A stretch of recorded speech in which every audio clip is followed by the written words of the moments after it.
Welcome back. Conscious Slam here with another self-help video. Today we're going to be talking about Lane's last doobie. Not your typical self-help content, but definitely something important to me. And here at Conscious Slam, I like to create authentic material. You understand that? So to me, my last doobie is a big step of my life, a big chapter in my life, because it was a chapter that's been open for so long. I'm looking at, basically about 10 years of use of the Mary J. And I'm not going to sit here and say that I'll never touch it again, but, for the foreseeable future, I got a lot of changes in my life.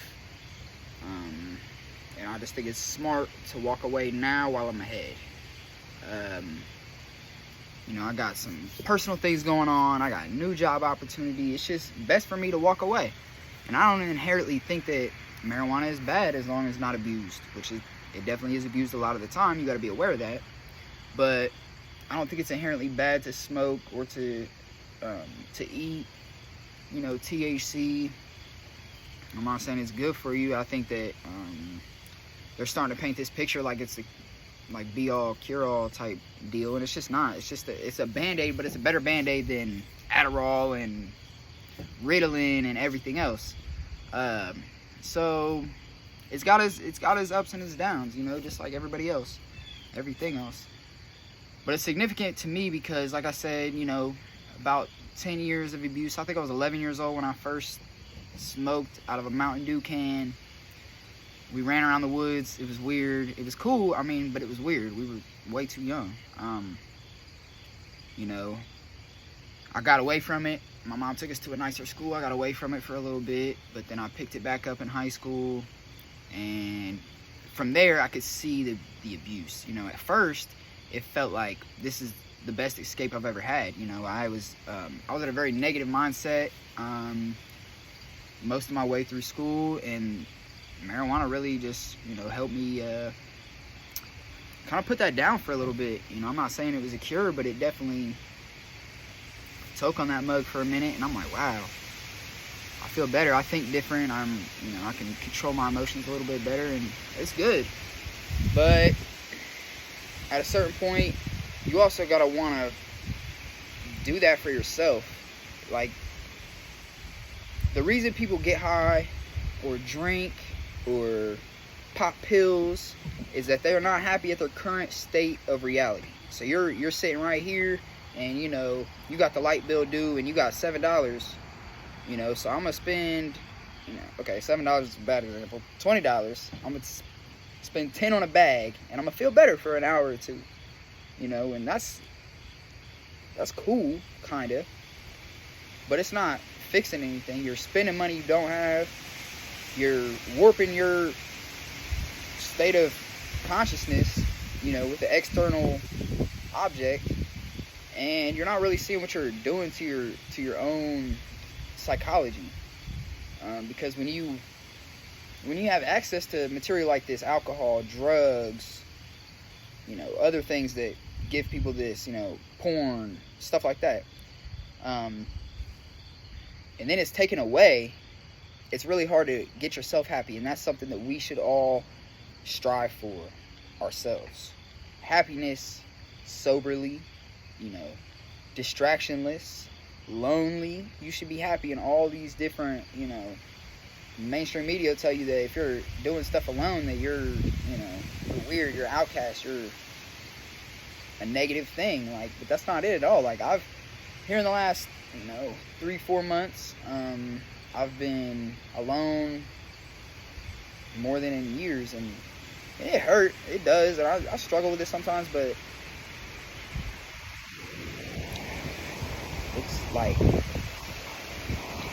it's hard to describe. But you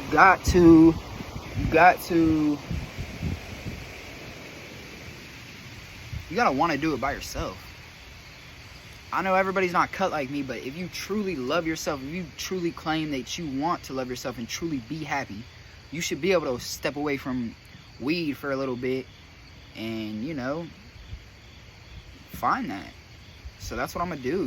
Weed, today I don't really abuse it. Well, I don't really abuse weed anymore. I do smoke it occasionally, but I don't use it necessarily to be happy anymore. But it's more of like a creative sense, more of like a laid back, I just want to relax sense.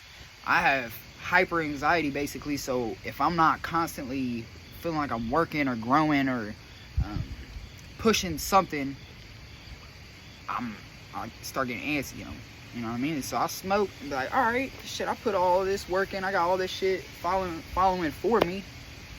Let me just chill. I'm gonna miss that, but it's gonna be good for me. It's gonna be good for me, and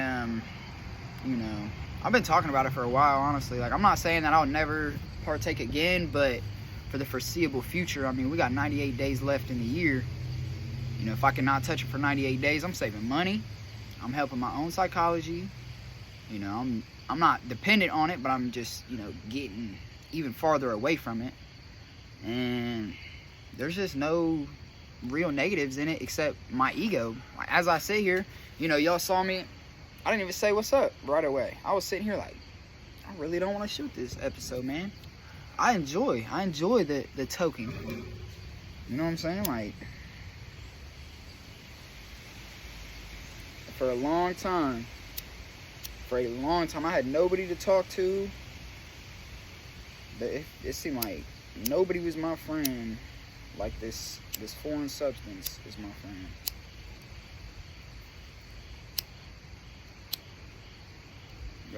A little windy out here.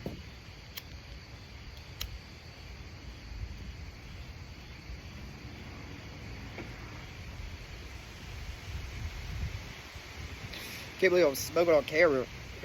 I always thought about doing this, like, shoot a couple episodes of, like, when I'm telling you guys, fuck society, don't let anybody judge you, smoke a doobie, like, let them all judge me, like, fuck them, you know what I mean?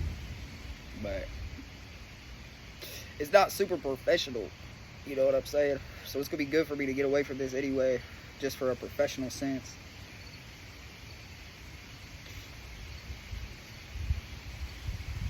Hey, this is how you guys know I take one take on my videos. One take on my videos because I got one blunt left and I'm done. I'm out. I'm out the game. That's crazy. I want to challenge y'all to do the same thing. You can't let any foreign object control you. Your headspace, your emotions, your state of consciousness. It's just dangerous. It's just dangerous. I don't even know what I'm trying to say on this episode, but I really just feel the need to put this out here. Like, maybe it's to hold myself accountable. Make me feel like if I put it out here for y'all, and y'all see me out here rolling around with a joint in my mouth or something, Lane, what are you doing? What are you doing? It's accountability. Now y'all can hold me accountable. I hold myself accountable pretty well, but like I said, I've been talking about quitting for a while.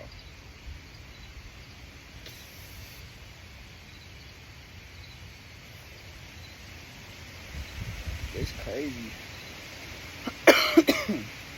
This medical marijuana shit is changing the game. It was demonized for so long, but now it's being overly loved on like it's a cure for something. It doesn't cure anything. It just helps you for a while, and that's cool, but eventually you're going to have to abuse this because there's a tolerance with it, which I definitely believe in tolerance breaks. But you gotta, like,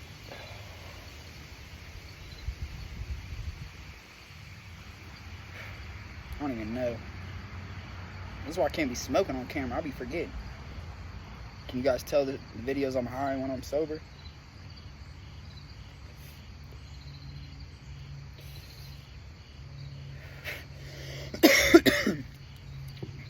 Ripping. I'm about to put it out. Shit.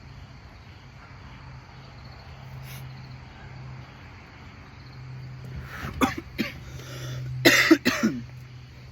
on the bottom of my shoe.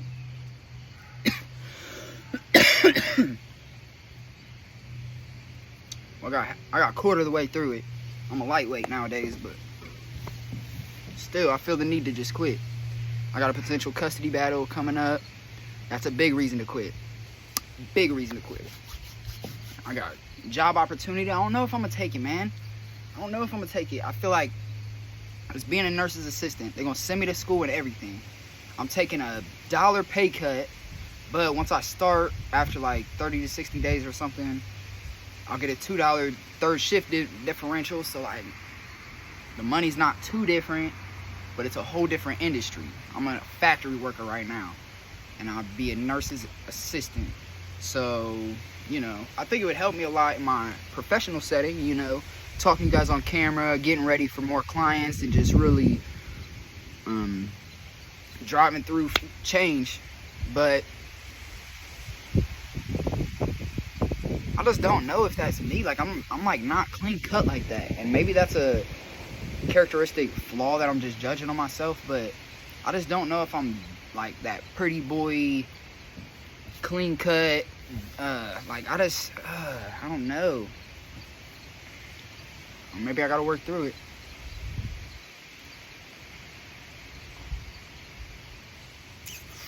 Tough. Big decisions out here. Your boy's really changing. I'm seeing a lot of things change. I'm Conscious Lamb. The website is under major construction right now. You know, I feel like when I first put it together, I put it together how the world wanted it. You know, just like how I was shooting my videos. I shot the videos how the world wanted it. I dressed up, and I tried to have a script, and I was real serious. And that shit's not real, though. You gotta be authentic out here, or you're not doing anything. When you're on your deathbed and you look back, and you were fronting for the world the whole time, the world's not, like, it's not gonna be there sitting with you. It's all you. I'm gonna have to shoot a video on contemplating your own death. When you're just laying flat on your back on your deathbed, you got 2 hours left. What you thinking about? Are you gonna think about how you were working that factory and being regretful? Or are you gonna think about how you took a shot and became a nurse's aide, and then that slowly helped you get better with people and get clients, and now you work better with people and you can really deliver change and, you know, become a successful life coach? And it's just a whole lot exciting. It's a risk, but y'all talk to the get rich quick schemes. Everybody out there, you gotta take risk. And I mean, that's real. Like, there's a lot of BS out there, but that's real. So I don't know what I'm gonna do. I might let y'all know, I might not. Sometimes I don't jump on the camera for 3 months. Sometimes I do it 3 times a day. It's just crazy. I'm just me, man. And I'm really trying to discover who that me is, because I was brought up and I had a certain view of the world, right? I had a certain view of the world, and that's how I lived. But then I discovered self-help. I started reading books. I started getting my head out of the gutter and focusing. And I wasn't focusing. I just learned. I ain't even learned focus. I'm learning focus now. And that's a new discovery. True focus. Anyway, so I'm trying to figure out who I am. And the answer, it might be nothing. Because we put, like I said, you got your view of the world, and you deconstruct it, and there's, like, you know, there's a lot of what ifs at that point, right? Because to truly deconstruct it, you have to let go of all of the claim.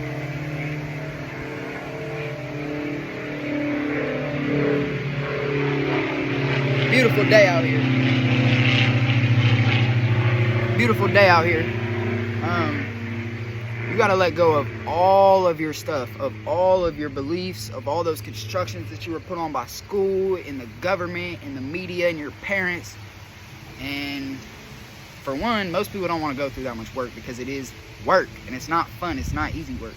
But that's my work. That's what I'm building my business around, is that shit, because that's the realest shit out here. We go through so much BS in this world. That is the realest thing out here, is to completely focus on yourself and maximize your own potential. That should sell itself.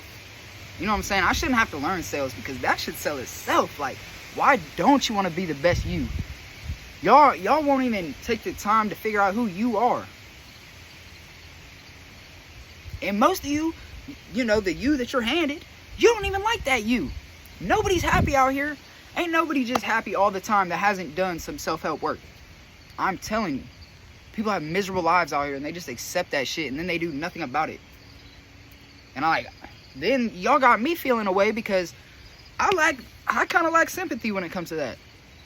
If you don't want to help yourself at all, I lack sympathy for you because, dude, you reap what you sow. If you're not trying to do anything about it, you're just going to continue to do it, to live that. Like, I feel like that's common sense. ABC, 1, 2, 3. But I can't lack sympathy when I'm trying to be a life coach out here and really help people's emotions, because you have to work through these emotions.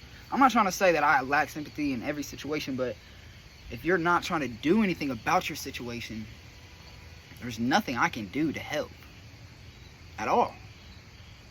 Coaching is not giving you answers and, you know, showing you the way, because I don't have all the answers. What coaching is a questionnaire to discover yourself. So we're going to go along together. We're going to take your situation, go along together, and we're going to, you know, figure out where you're at right now. We're going to grow. We're going to get strategic. We're going to question these beliefs, these limiting beliefs at all. I'm not saying you got to question everything. I believe in epistemology. I question everything. I do, to this day. Epistemology, look it up. I think I've talked about it, but look it up. You don't got to question everything, but there's definitely limiting beliefs that hold you back. Start working with these. Start journaling. Start meditating. Start eating better. Start feeling better. Then what? Okay, all right. Oh, here's a job opportunity. Let's go. We're feeling confident going into it. You walk in like you got the job. You get the job. I did it yesterday. It was nice. I'm telling you. I'm not just talking. This shit really makes you feel good. Yes, I still have rough days. I still have days where I'm just like, none of it's worth it. I'm devastated. My back's against the wall. Feel like the whole world's against me. Nobody's on my side. Maybe this dog's on my side because, you know, I believe dogs are loyal like that. But, I don't know, man. It's, these good moments are just amazing. I never experienced this. I never experienced this smoking weed. I never experienced this. You know, it was a great experience because it was better than what I was having. This is my base level right here. Smoking weed's right here. I felt better. But at a certain point, when your base level is up here and weed's right here, it's making you lower, get down. So you can't let something that's altering your state of consciousness hold you down or lower you down, because we already do that enough with the external world. You know, this is all about focusing down and really making change. So the roles we played, like I was saying earlier, I didn't even finish that point, I don't think. The role that I played in high school, I was a pothead. You know what I'm saying? Smoke, you ain't out smoking me, you know, I got the best, you know, whatever. Dude, that was the role I played. That's corny as fuck. I have to fully put that down. I don't have any reason to take it medically. I don't, you know what I'm saying? Like, if that time comes, it comes. But if I want real change, I gotta make real change. I can't hold on to the old things that I was doing. This weekend's been very trying. I've had, the last 2 weeks have been very emotionally, I've been very emotionally observant because I've been going through things. So it's like the ups and the downs. I can see the ups because that's my set point. That's my emotional set point. So I'm up, but then when these external things happen and I'm back down, that hurts, obviously, but I see the up. So I see the potential, but I don't want this. I'd rather just, you know, maybe something like that. Because it's been rough for your boy this weekend, low-key. But, dude, I also sit here and I just feel like so much love for the world. And I just want to help people. I'm not where I want to be at, but like, I've seen progress, and I don't know if y'all see progress. I just want to help you see that progress within yourself, because that's where it matters, within yourself. It's all about yourself. Peace. I love y'all.